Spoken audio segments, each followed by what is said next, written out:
कारनामा था, उस व्यक्ति ने इन सब चीजों से किनारा कर लिया। हमारे यहाँ कहा जाता है ना कि जिसकी ऑनरशिप होती है, अगर वो खुद किनारा कर ले तो जिसके माथे वो मढ़ा गया है तो उस बोझ को लेकर कब तक चलेगा। ये मेरी मजबूरी हो गई कि जो कृत्य मैंने किया ही नहीं, जो काम मैंने किया ही नहीं, उस बोझ को लेकर मैं कब तक आगे बढ़ सकता हूं। क्योंकि जिस तरह से शुरुआत में मुझे भरोसा दिलाया गया था कि आप चिंता मत करो, सुप्रीम कोर्ट तक जाएंगे, जो व्यक्ति ये बात करते थे आज उन्होंने इस केस से संबंधित बात तक करना बंद कर दिया। तो ऐसे में मैं क्या करूंगा। पिछले 3 वर्ष से लगातार प्रताड़ना झेल रहा हूं, कभी 8 घंटे, कभी 9 घंटे, कभी 5 घंटे, कभी 10 घंटे। ऐसे ऐसे सवालों के जवाब मैं देता हूं, और जिसने आज तक जो कहा, जो निर्देश मिले, सिर्फ उन्हीं की पालना की। लेकिन आज इस स्थिति में पहुंच गया हूं कि मैं इस प्रताड़ना को और इस मानसिक टॉर्चर को मैं और मेरा परिवार क्यों बर्दाश्त करें। जिन परिस्थितियों में वो सारे काम हुए, उस वक्त मेरी जिम्मेदारी थी कि मैं उन कर्तव्यों का निर्वहन करूं, क्योंकि किसी व्यक्ति ने मुझ पे भरोसा करके अपनी कोई चीज सौंपी थी और मेरा दायित्व बनता था कि मैं उस भरोसे को बरकरार रखूं। और मैंने वो आज तक किया भी। मैंने पूरी तरह से उस भरोसे को बरकरार रखा, उसे बनाए रखा। आज तक आप सभी के सामने ये कहता रहा कि ये सारी की सारी जो घटनाएं हैं, ये जो ऑडियो क्लिप्स हैं, ये मुझे सोशल मीडिया के माध्यम से मिली। जब भी आप लोगों ने मुझसे पूछा या किसी भी जांच एजेंसी ने मुझसे पूछा, मैंने हर बार एक ही जवाब दिया कि सोशल मीडिया के माध्यम से मुझे ये क्लिप्स मिली। लेकिन वास्तविकता ये नहीं है। वास्तविकता ये है, 16 जुलाई 2020 को शाम को कुछ ऑडियो क्लिप्स वायरल हुई आपके माध्यम से, क्योंकि मैंने अपने फ़ोन नंबर 9829620202 से आप सभी मीडिया के साथियों को वो ऑडियो क्लिप्स भेजी थी। उन ऑडियो क्लिप्स में कथित रूप से खरीद फरोख्त कर, विधायकों की खरीद फरोख्त कर सरकार को गिराने की साजिश रची जा रही थी। और मुझे जो कहा गया मैंने वो किया। अब घटना इस तरह से थी, 16 जुलाई 2020 को मुख्यमंत्री अशोक गहलोत जी होटल फेयरमाउंट आए थे, क्योंकि उस क्राइसिस के दौरान जो विधायक इस तरफ थे उन सभी को बाड़ेबंदी के रूप में होटल फेयरमाउंट में रखा हुआ था। और लगभग दोनों समय, सुबह और शाम, मुख्यमंत्री अशोक गहलोत वहां आते थे, बातचीत करते थे, और ये उनका रूटीन था। 16 जुलाई 2020 को लगभग 3:30-4 बजे के आसपास वो होटल फेयरमाउंट से निकल गए। उनके जाने के 1 घंटे बाद उनके पीएसओ रामनिवास का मेरे पास कॉल आया कि आप तुरंत आइए, मुख्यमंत्री निवास, मुख्यमंत्री जी आपको बुला रहे हैं। मैं वहां से 10 मिनट बाद निकला और सीधा मुख्यमंत्री आवास पहुंचा। चूंकि कूकस बड़ी दूरी पे स्थित है, आने में लगभग 1 से 1.5 घंटा लगता है। उस दौरान भी मेरे पास 3 से 4 बार रामनिवास के फोन आए कि आप अभी तक पहुंचे नहीं। मैं तुरंत जब वहां पहुंचा तो मैंने देखा कि पिंक हाउस के चैम्बर में मुख्यमंत्री अशोक गहलोत मेरा इंतजार कर रहे हैं। जैसे ही मैं वहां पहुंचा, इस वाक्य को नोट कीजिएगा सभी, जैसे ही मैं वहां पहुंचा, मुख्यमंत्री अशोक गहलोत ने मुझे ये पेन ड्राइव और एक ये टाइप पेपर दिया। इस पेन ड्राइव में वो तीनों ऑडियो क्लिप्स थी जिसको मैंने आप सभी के माध्यम से जनता तक पहुंचाया। ये वो पेन ड्राइव है और ये वो एक स्क्रिप्टेड टाइप्ड पेपर है। आप सभी को याद होगा कि उस दिन मैंने ऑडियो क्लिप्स के साथ एक ये पेपर भी भेजा था। इस पेपर में कथित रूप से गजेंद्र सिंह शेखावत जी जो तत्कालीन केंद्रीय मंत्री थे, दिवंगत हमारे विधायक भंवरलाल शर्मा जी और एक कोई संजय जैन, इन तीनों की बातचीत का हवाला दिया गया था और इस पेन ड्राइव में ये सारी चीजें थी। पेन ड्राइव और ये पेपर देकर मुझे कहा कि तुरंत जाइए और मीडिया को ये ऑडियो क्लिप्स सर्कुलेट कर दीजिए। अब चूंकि पेन ड्राइव से तो सीधे सर्कुलेट नहीं किया जा सकता, मैं इस पेन ड्राइव को लेकर तुरंत घर आया। घर आके मैंने इस लैपटॉप में इसको ट्रांसफर किया।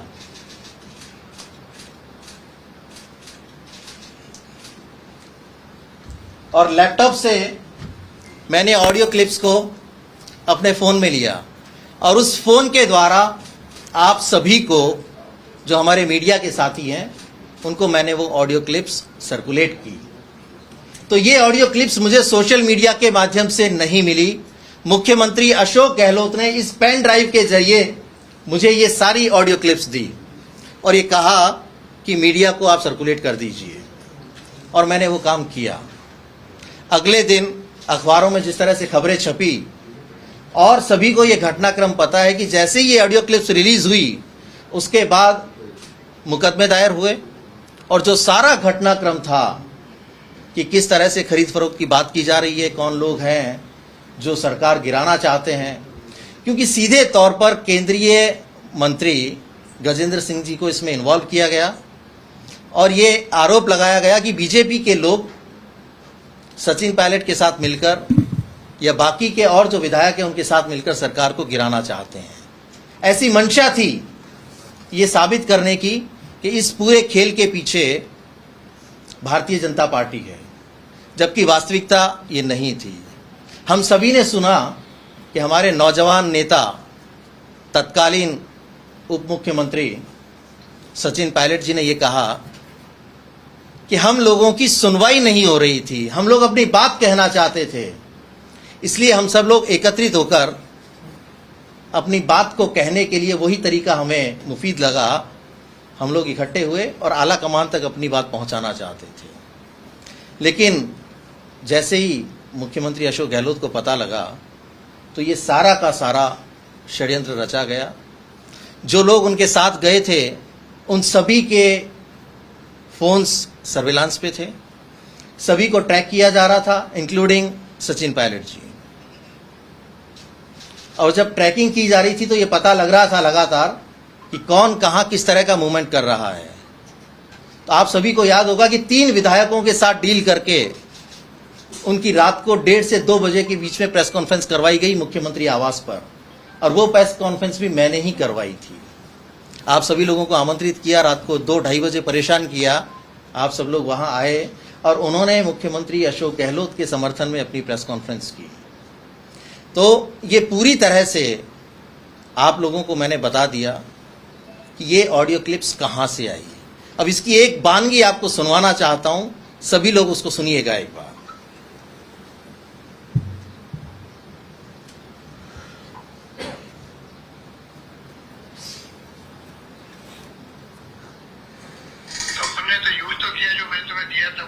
हाँ साहब, अपन ने तो यूज वो किया था। सुना आपने? मैंने तुम्हें जो दिया था वो यूज किया ना। पेन ड्राइव को मैंने, सुनिएगा जी साहब। अपन ने तो यूज तो किया, जो मैंने तुम्हें दिया था वो यूज किया ना। हाँ साहब, अपन ने तो यूज वो किया था। अच्छा, पर तो यूज के नीचे उसको मैंने डाला, फिर ड्राइव में डाला उसको। पेन ड्राइव को मैंने लैपटॉप पे लिया था। लैपटॉप तेरे खुद का है? हाँ ठीक है ना, अपने आप ही रहता है सर। CMR का लैपटॉप था तुम्हारा था? नहीं, CMR का नहीं था साहब, मेरा था। ठीक है, फिर उस लैपटॉप से मैंने उसको फोन पे लिया। ठीक है, फोन में जब कॉपी हो गया तो मैंने फिर सबको वो फॉरवर्ड कर दिया, जो मीडिया का मेरा ग्रुप बना हुआ। लैपटॉप से नहीं साहब, फोन से, क्योंकि फोन पे डायरेक्ट पेन ड्राइव से आ नहीं सकता था ना साहब। अच्छा ठीक है, फिर लैपटॉप लिया? हाँ, लैपटॉप में लिया, फोन में, फोन पे लिया। ठीक है, तो लैपटॉप से लिया तो वो ड्राइवर का वो ड्राइवर ही गया। वो तो सब डैमेज कर दिया। वो पिछली बार अपनी बात हुई थी ना, हाँ, वो उसको पूरा उस डिवाइस को ही मैंने डैमेज कर दिया साहब। 200%। 200% सर पूरा। अच्छा, मुझसे पूछा गया कि वो फोन डैमेज कर दिया ना। हाँ, जिस फोन से मैंने भेजा था उस फोन को डैमेज कर दिया था। ठीक है, तो कोई बात है जी। ठीक है। और वो जो लैपटॉप इसमें तूने डाला था लैपटॉप पे, हाँ वो भी किसी को दे दो, उसको किसी को। हाँ, उसको भी दे देता हूँ साहब। हाँ, बाकी उसमें से उसकी हिस्ट्री वगैरह सब डिलीट कर दी थी साहब। नहीं चिकन में ना लीकेज हो जाती है ना, हाँ लीकेज हो जाती है। जी। कोई रिलेटिव हो तो किसी दूसरे राज्य में गए रहते हैं तो मैं उसको निकाल देता हूँ साहब, भिजवा देता हूँ अपने पास से। इसको तो करो। बाहर मैं क्यों दे दूंगा, तुम मुझे देना, मैं तेरे दूसरे लैपटॉप दे दूंगा। मैं भिजवा दूंगा साहब, यहाँ नहीं रखूंगा, मैं भिजवा ही दूंगा उसको। नहीं मेरे पास लगे या तो टेस्ट लगा दो उसको, जो नहीं ठीक है। हाँ हाँ वो तो मालूम पता है कि इससे टेलीफोन से पेज से गया उसके अंदर। नहीं साहब, ऐसा मुझे मालूम नहीं पड़ता। फोन पे गया। हाँ, क्योंकि अपन ने भेजा फोन से था ना साहब, इसलिए लैपटॉप का तो इसमें इन्वॉल्वमेंट ही शो नहीं होगा कहीं पे भी। हाँ ठीक है, लैपटॉप का शो नहीं होगा। हाँ भाई, जब मेरा फोन हुआ था तो वो तो इशू ये होता है भी फोन में कहाँ से आया।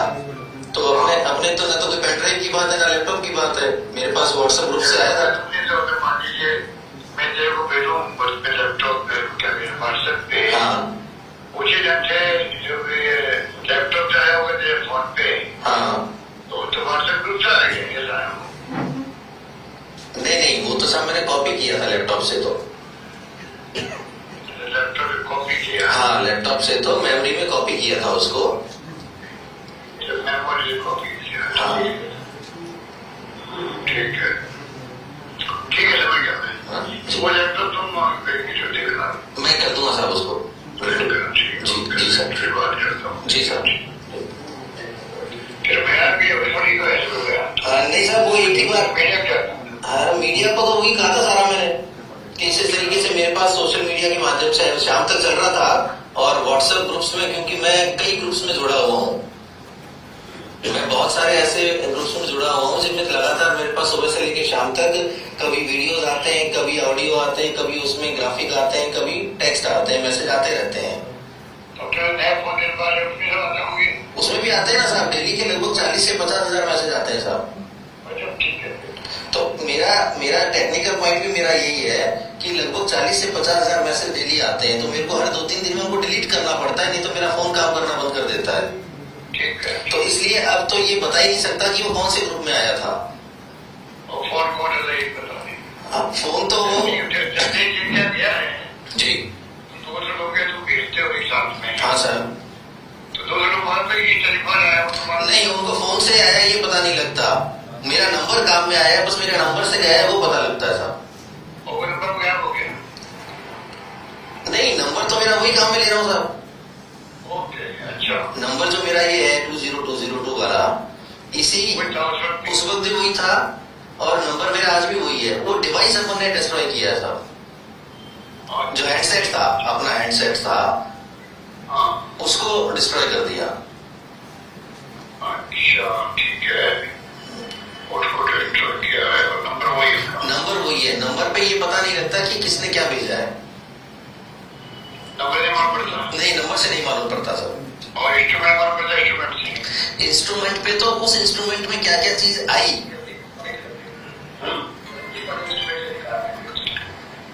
इंस्ट्रूमेंट था। हाँ इंस्ट्रूमेंट में तो होता है ये साहब कि कौन कौन सी चीज आपकी, हाँ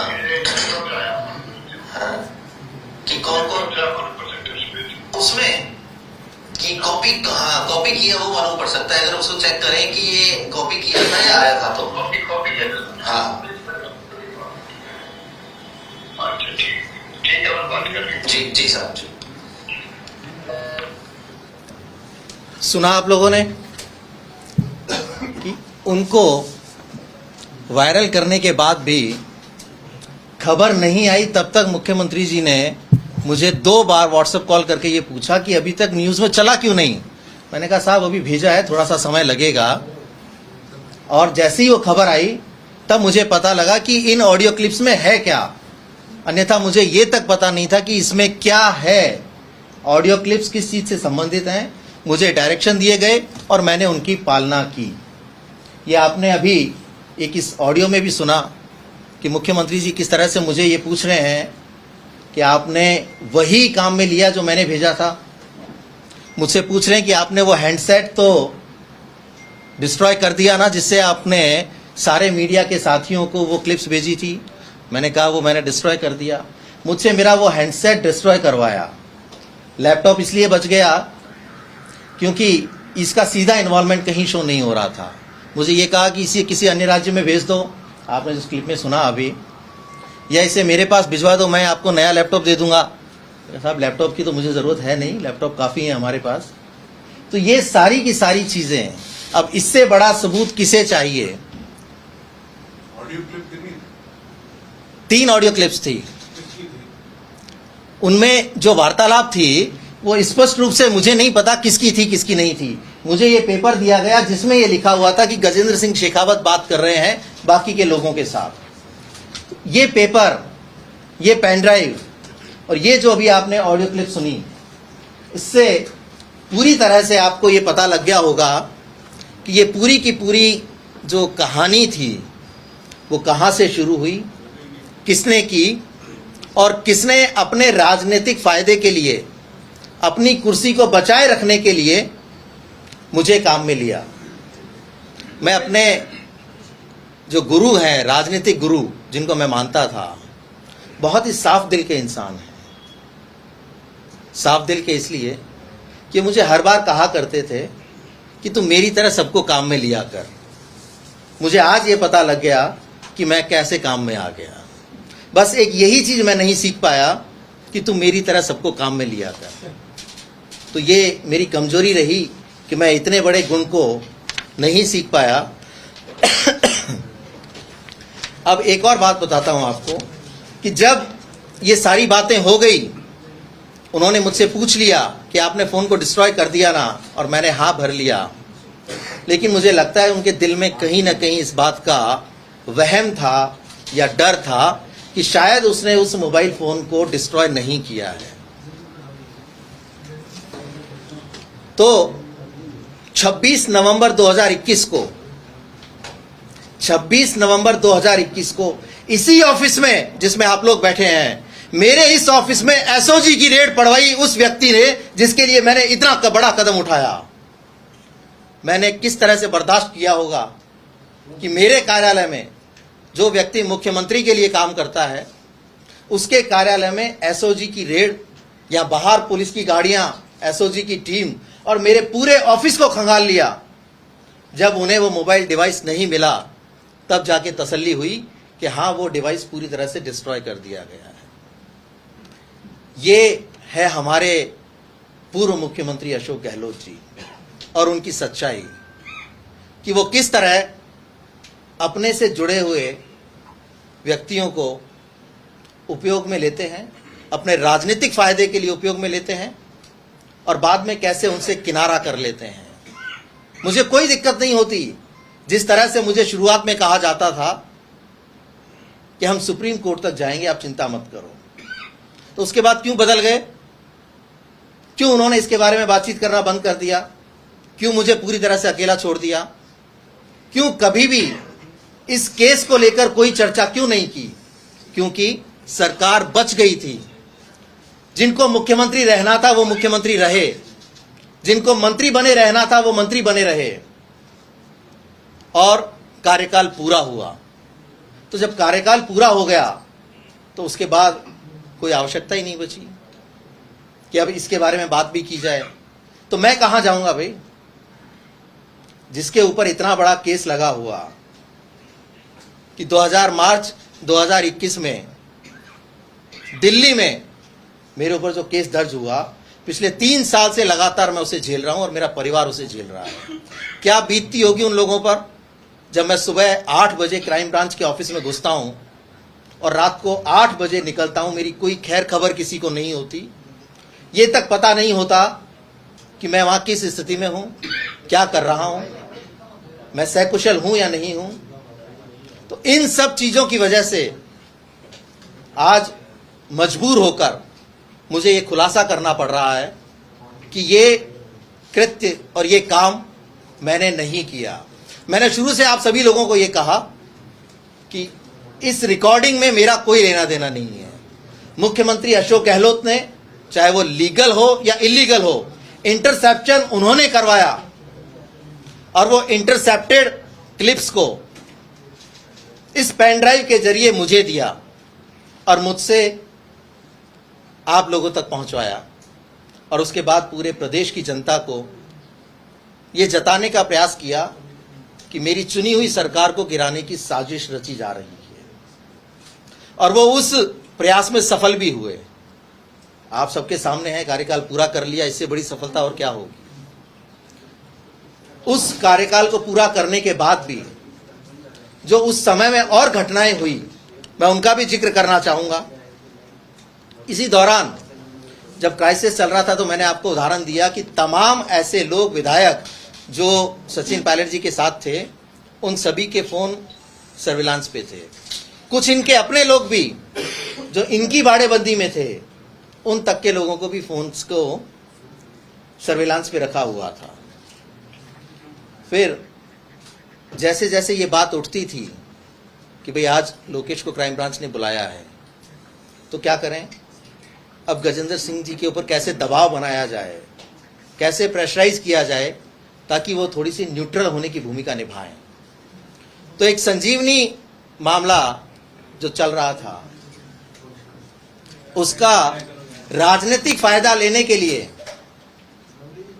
किस तरह से उनकी छवि को धूमिल किया जाए, कैसे उनके ऊपर व्यक्तिगत आक्षेप लगाए जाएं, कैसे उनके परिवार को भी इसमें शामिल किया जाए।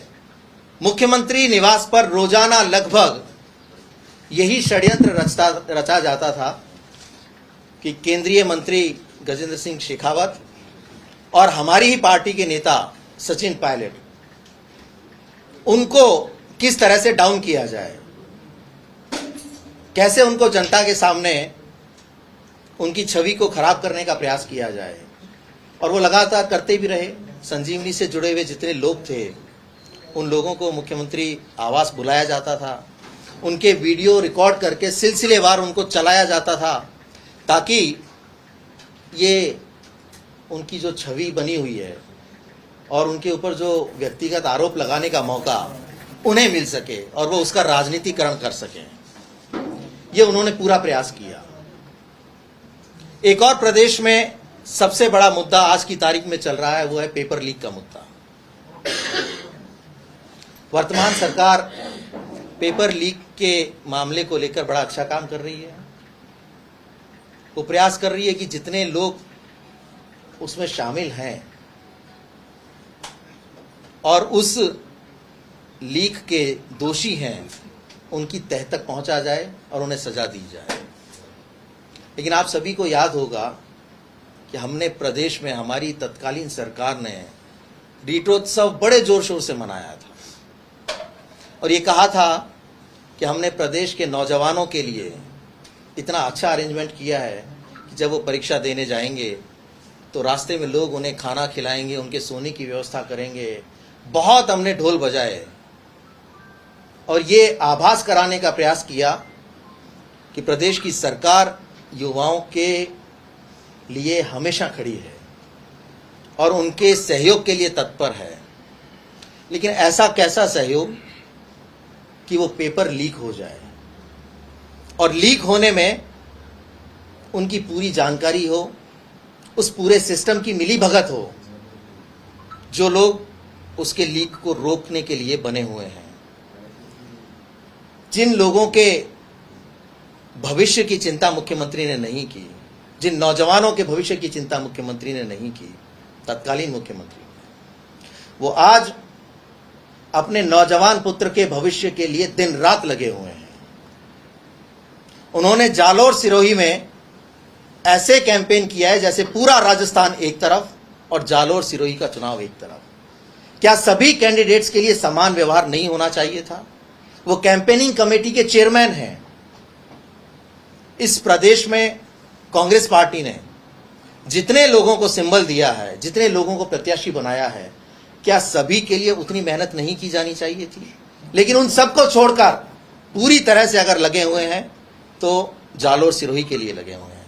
तो जैसे वो अपने नौजवान पुत्र के भविष्य के लिए चिंतित हैं, इस प्रदेश के लाखों युवाओं के भविष्य को चौपट कर दिया उस पेपर लीक ने।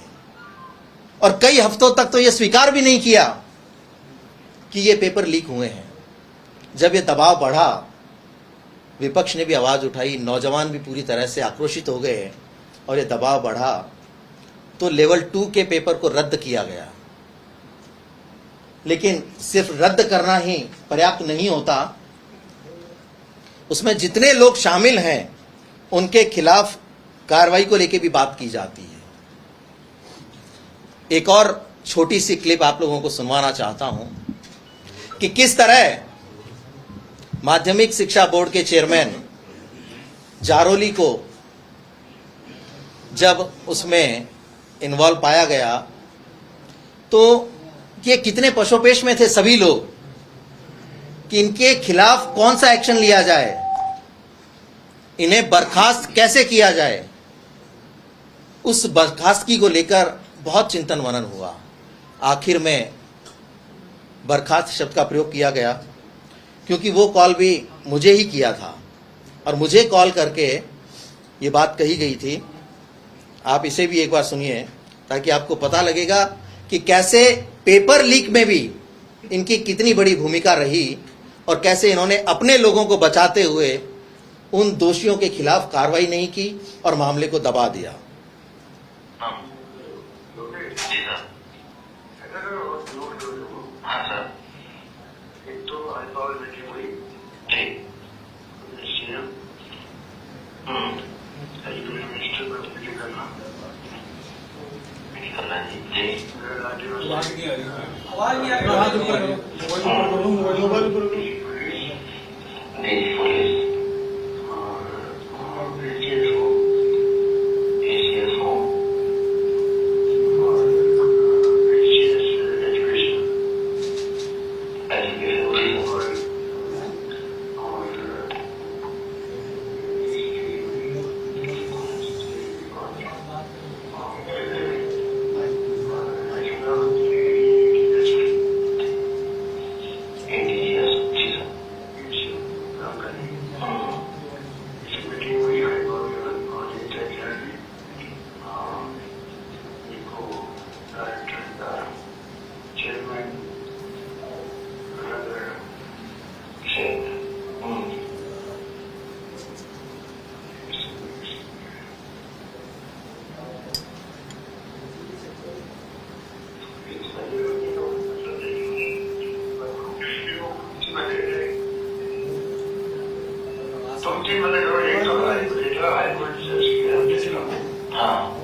फ्यूचर में कोई ऐसी घटना नहीं हो, घटना नहीं हो, इससे बहुत ज्यादा बोलते फ्यूचर में एग्जाम में ये पेपर लीक की और जो आगे में वो नहीं हो, कुछ भी बोलते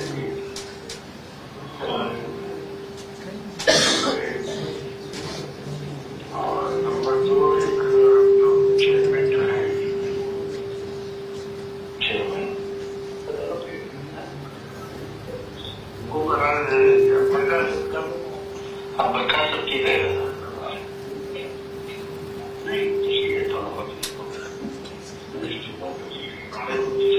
अब यहाँ शब्द बोला जाएगा अपना आदमी है।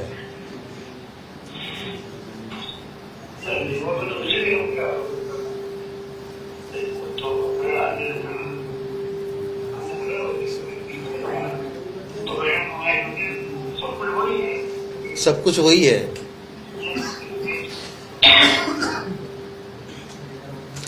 अपना आदमी है, सब कुछ वही है। उसमें कुछ और नेताओं के नाम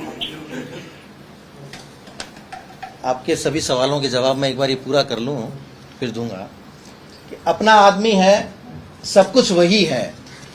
तो जो प्रदेश का मुख्यमंत्री युवाओं के साथ, उनके भविष्य के साथ इस तरह से खिलवाड़ कर ले और जो लोग शामिल हैं उनकी जानकारी होने के बावजूद अपना आदमी कहकर बचाएं, तो ऐसे प्रदेश के मुख्यमंत्री के लिए क्या कहा जाना चाहिए, ये तो प्रदेश की जनता तय करे। मैं वर्तमान सरकार से ये जरूर आग्रह करूंगा कि वह इस लीक के तह तक जाएं और आवश्यकता पड़ेगी तो जो सबूत मैं आज अभी मीडिया के सामने प्रस्तुत कर रहा हूं, वो सारे सबूत मैं अपने युवाओं के लिए, इस प्रदेश के युवाओं की भलाई के लिए और उनके साथ जो धोखा हुआ है उस धोखे के लिए मैं ये सारे सबूत, अगर वर्तमान सरकार मुझसे मांगना चाहेगी अपनी किसी भी जांच के लिए, तो मैं उन्हें ये प्रस्तुत कर दूंगा। तो आपने देखा कि किस तरह रीट जैसी परीक्षा की जो पेपर लीक हुए और उसमें जो मिली भगत रही, उसका खुलासा आपने अभी इस ऑडियो में सुना कि तमाम लोग उस मीटिंग में चर्चा कर रहे थे, लेकिन ये तय नहीं कर पा रहे थे कि किसे किस रूप में सजा देनी चाहिए, किसे बर्खास्त किया जाना चाहिए या बर्खास्त करें या नहीं करें, क्योंकि अपना आदमी है, सब कुछ वही है भाई। अगर उसको बर्खास्त कर दिया तो कल को कहीं ऐसा नहीं हो कि वो सीधा हमारा नाम ले दे। हालांकि अगले दिन उन्होंने ये कहा कि राजनीतिक लोगों की वजह से ये लीक हुआ है। जब बोर्ड अध्यक्ष, तत्कालीन बोर्ड अध्यक्ष डीपी जारोली ने अपना स्टेटमेंट दिया तो उन्होंने यही कहा कि राजनीतिक लोगों की वजह से ये लीक हुआ है, मेरा इससे कोई लेना देना नहीं है। तो या तो वो स्पष्ट करें कि वो कौन कौन से राजनीतिक लोग थे। मेरे पास जो सच्चाई थी वो उससे मैंने आप सभी को अवगत करा दिया कि किस तरह ये सभी लोग मिले हुए थे और जानकारी के बावजूद कोई बड़ा कदम नहीं उठाया गया। मेरे प्रदेश के युवाओं के भविष्य को खतरे में डाल दिया गया, जिसका खामियाजा आज तक भुगत रहे हैं। आप किसी भी शहर, गांव, ढानी में चले जाइए, वो लोग कहेंगे कि हमारा उस दिन का जो पेपर रद्द हुआ लीक की वजह से, किसी पार्टिसिपेंट की, किसी जो प्रतिभागी की उम्र पार हो गई, वो दोबारा उसको नहीं दे सकता। तो कौन करेगा उनके भविष्य को सुनिश्चित, और उस खामियाजे को कौन भुगतेगा? इसका तो कहीं ना कहीं कोई निस्तारण होने की आज आवश्यकता है, ताकि प्रदेश की जनता को पता लगे कि किस तरह से दो चेहरे होते हैं, शासन के और शासन के पीछे के। वास्तविकता उन्हीं लोगों को पता होती है जो आसपास रहते हैं। और यही एक बहुत बड़ा कारण रहा कि धीरे धीरे पूरे प्रदेश भर में लगातार कई और पेपर भी लीक हुए। ये पेपर लीक हमारी तत्कालीन सरकार के गले की फांस बन चुका था। आपने देखा होगा कि विधानसभा चुनावों में किस तरह से राजस्थान के युवाओं ने अपने उस आक्रोश का प्रदर्शन किया, और जो सरकार वापसी कर सकती थी वो 69 और 70 सीटों पे समट के रहेगी। लेकिन आज भी युवा आक्रोशित है, वो ये चाहता है कि उसके साथ न्याय हो, और मैं उम्मीद करता हूं कि ये सरकार उन्हें न्याय दिलाने के लिए प्रयास जरूर करेगी। आप सभी को पता है इस बात का कि अपनी कुर्सी को बचाने के लिए जिस तरह के खेल मुख्यमंत्री अशोक गहलोत ने खेले, शायद ही कोई राजनेता ऐसा करने का प्रयास करता होगा। अपनी कुर्सी को बचाए रखने के लिए सभी को खुली छूट दे दी, चाहे वो मंत्री हो या विधायक हो। खुला खेल खेलो, जिसको जो करना है करो, लेकिन मेरी कुर्सी बची रहनी चाहिए, मैं मुख्यमंत्री बना रहना चाहिए। उस तत्कालीन समय में भ्रष्टाचार ने अपने सारे रिकॉर्ड्स तोड़ दिए। ऐसा भ्रष्टाचार तो शायद ना देखा ना सुना। कोरोना काल सबको याद होगा। उस कोरोना काल में एक तरफ तो जिंदगी बचाने की जद्दोजहद थी, और दूसरी तरफ उपकरणों की खरीद फरोख्त के नाम पे जम के भ्रष्टाचार हुआ। ऐसा भ्रष्टाचार कि अगर कोई संवेदनशील व्यक्ति हो तो वो ये जरूर समझेगा कि कम से कम ऐसे समय में जब पूरा विश्व उस महामारी से जूझ रहा हो, जहां प्राथमिकता जीवन बचाने की हो, वहां भी सिर्फ अपना फायदा देखने की बात की जा रही थी। उस वक्त ये बड़ी बड़ी खबरें छपी थी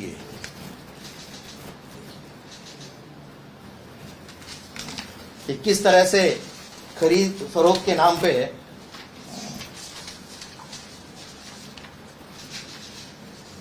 बड़े बड़े भ्रष्टाचार किए गए हैं। एक खनन विभाग का 1000 करोड़ का घोटाला,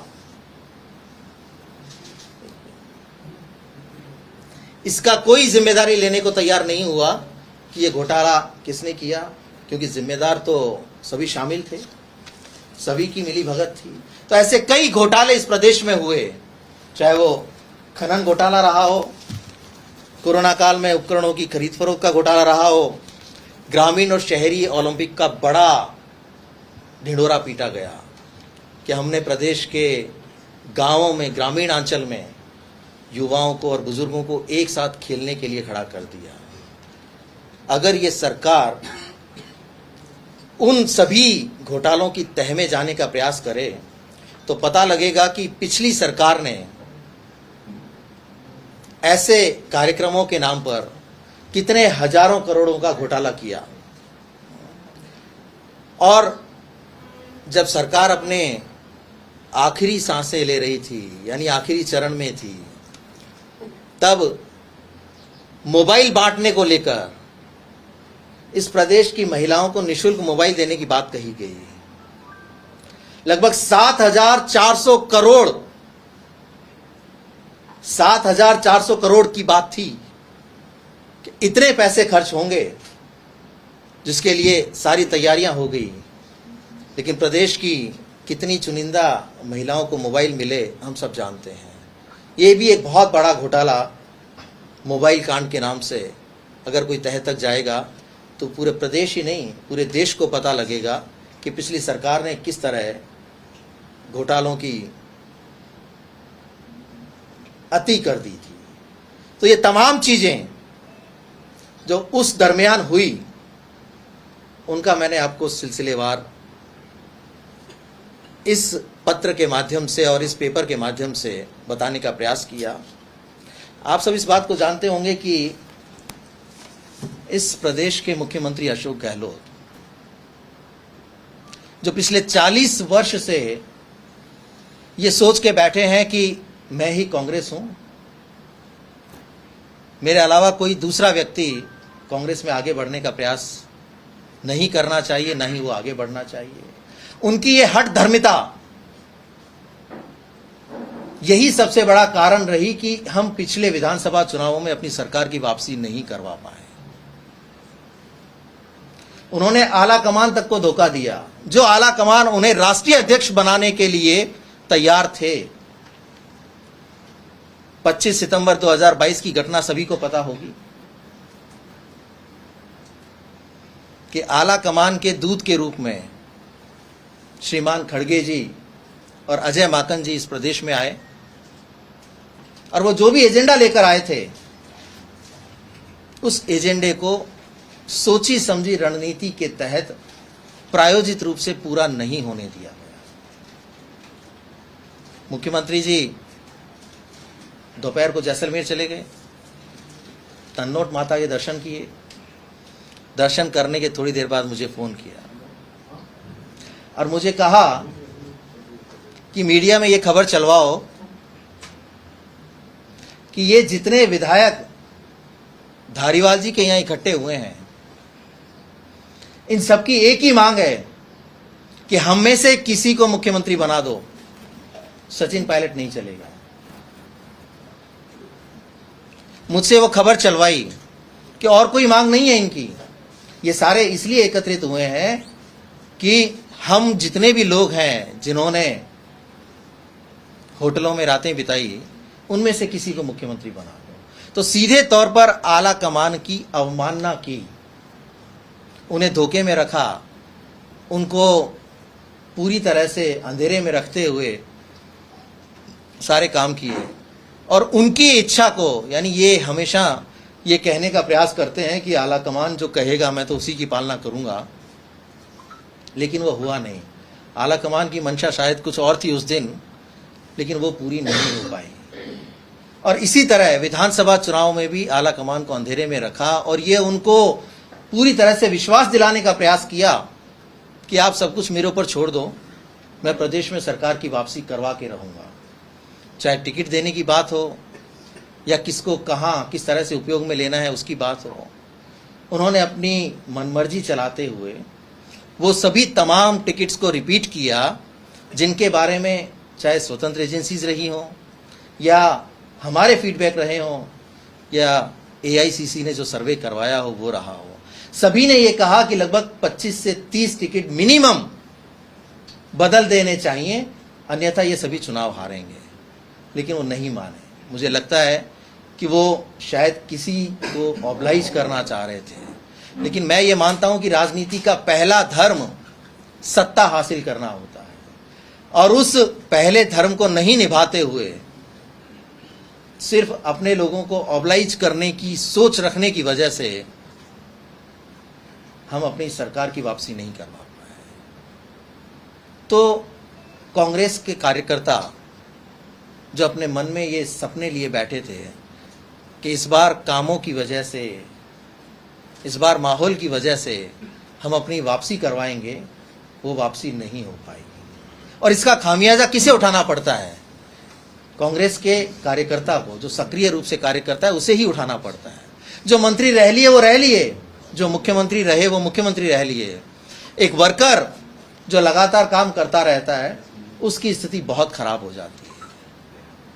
लेकिन चूंकि हम तो यहाँ कांग्रेस को अपनी जेब में लिए चलते हैं, इसलिए ये सोचते हैं कि कोई जाए तो उसे जाने दिया जाए।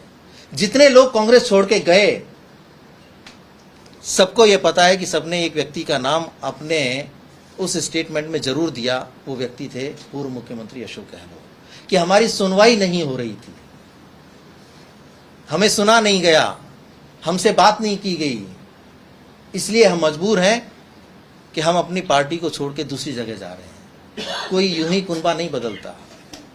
जिस पार्टी में 20-20, 25-25 वर्ष जिसे काम करते हुए हो जाएं, जो जिस पार्टी से 3-3, 4-4 बार मंत्री रह ले, वो यूं ही नहीं अपना परिवार और अपनी पार्टी बदलता।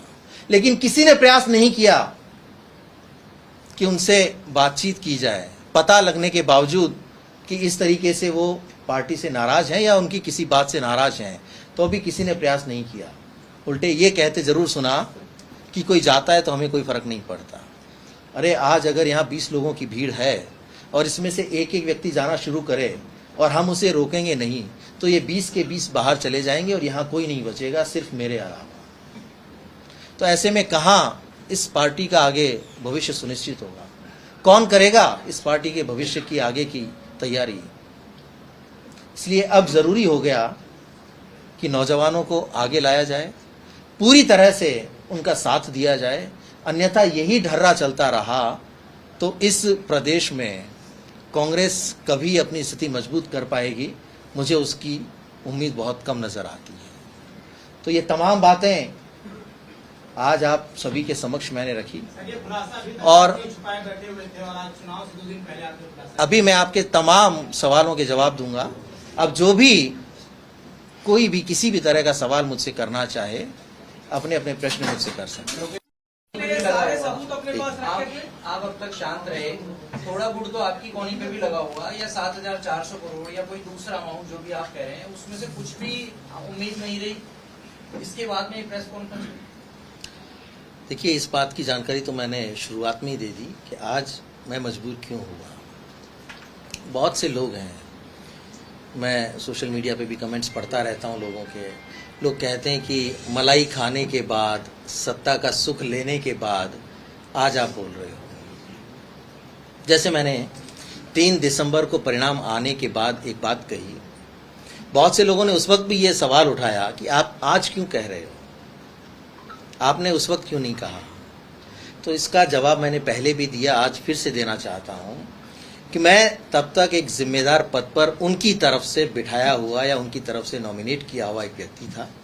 और अपनी जिम्मेदारियों के तहत मैं ये तमाम बातें उस पद पे रहते हुए नहीं कर सकता था। दूसरी, अगर उस वक्त मैं ये बातें सारी करता जो मैंने परिणाम आने के बाद की, तो पूरी कांग्रेस ये कहती कि इन परिणामों के लिए जिम्मेदार आप हो, क्योंकि आपने प्रदेश में माहौल खराब कर दिया। जबकि मैंने तो परिणाम आने के बाद उस सच्चाई से प्रदेश की जनता को अवगत कराया कि कहां कहां कमियां रही, कहां खामियां रही, क्या क्या वजह थी जिसकी वजह से हम चुनाव में अपनी सरकार की वापसी नहीं करवा पाए। जबकि एकमात्र प्रदेश था राजस्थान जहां सरकार की वापसी की 100% उम्मीद थी, लेकिन हम वापसी नहीं करवा पाए। तो ये कहना कि आज आप क्यों कह रहे हो, अरे भाई मैं मेरी पार्टी के बारे में भी तो सोचूंगा।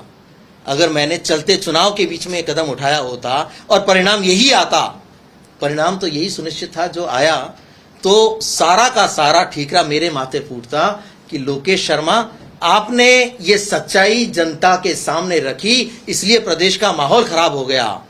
तो फिर मैं किसे जवाब देता।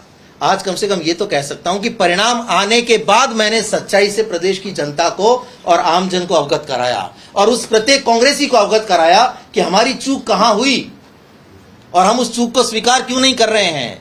क्या आज तक भी किसी ने उस हार की जिम्मेदारी ली? हम तो खुश हो रहे हैं इस बात को लेकर कि हमारा मत प्रतिशत बढ़ गया। हम इस बात को लेकर खुश हो रहे हैं कि हम 21 आए थे, अब हम 70 आ गए हैं, लेकिन हम अपनी सरकार की वापसी तो नहीं करवा पाए ना, जो हम ये दावा कर रहे थे कि हर हाल में हमारी सरकार की वापसी होगी। इसी तरीके से आज अगर आप ये पूछ रहे हैं कि आपने आज ये खुलासे क्यों किए, इसका सीधा सा जवाब है कि अब मैं पूरी तरह से परेशान हो गया। मेरी 7 या 8 मई को फिर से पेशी है दिल्ली हाई कोर्ट में। मैं दिल्ली हाई कोर्ट में हर 2-3 महीने में मेरी पेशी होती है, और इसी मुकदमे में जो मुकदमा गजेंद्र सिंह शेखावत जी ने मार्च 2021 में मेरे ऊपर करवाया, तो मैं कब तक इन पेशियों पे जाता रहूंगा। मैंने तो सारे गवाह आप सबके माध्यम से बिल्कुल ओपन में छोड़ दिए, और अब मुझसे कोई पूछना चाहेगा तो उन सबको ये सबूत दूंगा मैं कि कौन कौन शामिल था। किस चीज को छुपाना? जो आज आपने पेश कर रहे हैं जो चीजें। नहीं, मैंने छुपाया कहाँ, मैंने अपनी उस जिम्मेदारी का निर्वहन किया। भाई अगर मैं किसी के अंडर में कोई काम कर रहा हूं, मैं उनका ओएसडी हूं, तब तो मुझे उनकी उस निर्देशों का पालन करना पड़ेगा ना। आप अपने अधिकारी का तो पालना करेंगे ही, जो भी आपके होगा। आपने खुलासा कर दिया, आप मई में बता रहे हैं, हाँ, क्योंकि सारे साक्ष्य आप हाईकोर्ट में देंगे आप। अगर जांच एजेंसी मुझसे इन सबूतों को मांगेगी तो ये लैपटॉप, ये पेन ड्राइव और जो भी मेरे पास सबूत हैं, वो तमाम एजेंसीज को मैं उनके सहयोग के लिए हैंड ओवर कर दूंगा। लोकेश जी, ऑडियो आपने दिए हैं, लोकेश जी, ये जो ऑडियो आपने दिए हैं, लोकेश जी, सारे जो ऑडियो आपने सुनाए हैं, लोकेश जी, एक एक करके वो डिमांड है ना, 2 ऑडियो आपने जो सुनाए हैं, क्या ये क्राइम ब्रांच को आपने दिए हैं, मीडिया के लिए रख रखे थे आपने, पहले हमको सुनाएंगे? नहीं, ये मैंने आज आप सब लोगों के सामने प्रस्तुत किए हैं खुलासे के रूप में। अगर क्राइम ब्रांच मुझसे मांगेगी तो जरूर उनको भी मैं प्रस्तुत करूंगा। ये एपिसोड खत्म हो गया या आगे भी अभी और कुछ बाकी है? वीडियो आना, ऑडियो आना, या किसी नेता के नाम आना बाकी? आप अशोक गहलोत पर आरोप लगा रहे हैं, उनके अलावा भी कोई नेता, गोविंद सिंह डोटासरा या और भी कोई मंत्री पर भी आरोप लगा रहे हैं? देखिए, मैं तो ओएसडी अशोक गहलोत जी का ही था, मैंने बाकी मंत्रियों के साथ या बाकी और लोगों के साथ तो काम किया नहीं। मैंने जो कुछ भी वहां देखा, जो घटनाएं मेरे सामने हुई, जिनमें मैं सीधे तौर पर साक्षी हूं, जो सबूत मेरे पास उपलब्ध हैं, मैं उन्हीं को लेके बात करूंगा, और उन्हीं से संबंधित किसी भी जांच एजेंसी को मुझसे कहीं सहयोग की आवश्यकता होगी तो मैं उसे प्रदान करूंगा। लेकिन सीधे तौर पर जो भी एक माहौल बनाया गया कि गजेंद्र सिंह शेखावत की छवि को खराब करने के लिए, चाहे वो संजीवनी का मामला रहा हो या फोन टेपिंग का मामला रहा हो, जिस तरह से उनको उसमें घसीटने का प्रयास किया, और बार बार ये प्रयत्न किया गया कि कैसे उनकी छवि को खराब किया जाए, क्योंकि उनके लिए लग रहा था कि सबसे बड़े दुश्मन वही हैं और सचिन पायलट जी हैं। तो वो जो काम कर रहे थे, सिर्फ और सिर्फ अपनी कुर्सी को बचाने के लिए काम कर रहे थे, और उसमें वो पूरी तरह से सफल हुए। आज मैं जरूर ये कहना चाहूंगा कि प्रदेश में और इस देश में कांग्रेस के तमाम केंद्रीय नेताओं को, कांग्रेस की पार्टी को, कांग्रेस के हमारे जो कर्णधार हैं, उन्हें ये सोचने की आवश्यकता है